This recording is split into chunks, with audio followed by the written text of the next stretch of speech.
এতিয়া ভাস্কৰজ্যোতি আদৰ্শ বিদ্যাপীঠৰ তেওঁলোকৰ যি সৰস্বতী পূজা উদযাপন কৰিছে তেওঁলোকৰ নিমন্ত্ৰণ ৰক্ষা কৰি আহি ভালেই লাগে। আৰু এইখন বিদ্যালয় চতিয়াৰ ভিতৰতে আদৰ্শ বিদ্যালয় আছে। এই বিদ্যালয়খনে কেনেকৈ আচলতে সমাজে এই বিদ্যালয়খন চলাই আছে, চৰকাৰী কোনো অনুদান তেনেকৈ নাই, কিন্তু বিদ্যালয়খনৰ শিক্ষক শিক্ষয়িত্ৰীসকলে যিমান কষ্ট কৰি চতিয়াৰ আটাইতকৈ ভাল ৰিজাল্টটো এই বিদ্যালয়খনৰ পৰাই মেট্ৰিকত।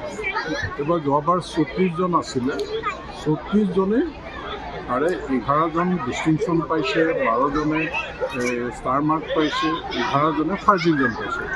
গতিকে ইয়াত ছেকেণ্ড ডিভিজনৰ কথাই নাই।